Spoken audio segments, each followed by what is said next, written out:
with Mortal Kombat X. Yeah, it was funny. The last Mortal Kombat game, who would have thought that, 20 years after the game came out, we'd have the best-selling one.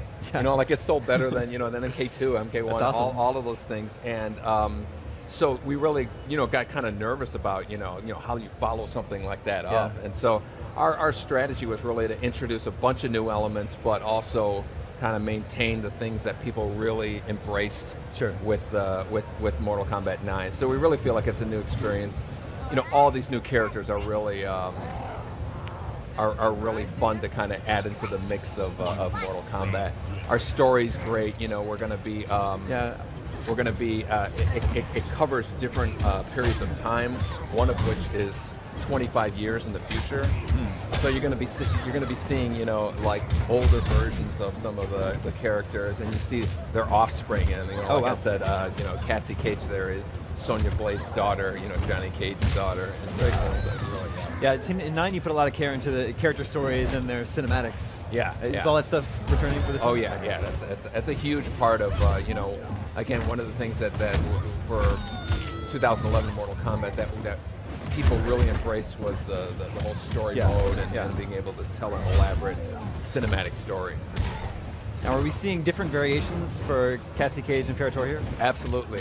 Before you noticed that her hands were kind of glowing. Right. This is her Spec Ops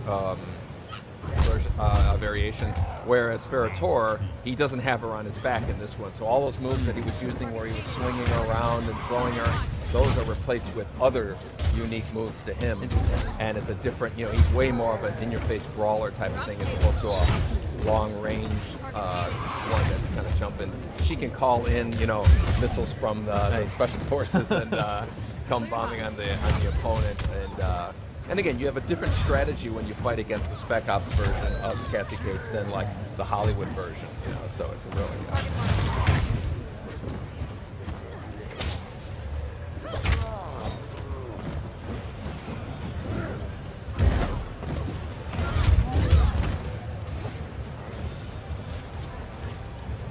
Mortal Kombat, like there aren't many video game franchises that are still going, 20 years later.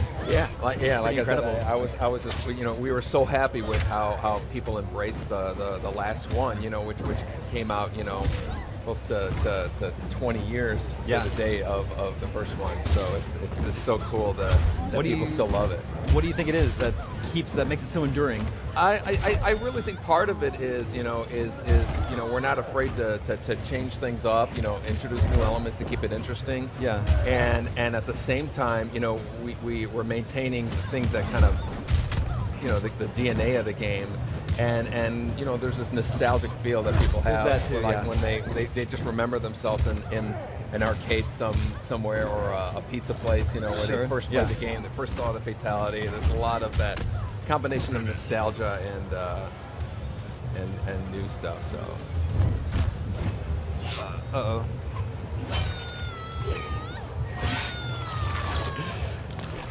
I mean, that's part of it too, right? Yeah. And then there's fatalities. It showcases some of the most creative violence, maybe we could say, in all video games. Yeah.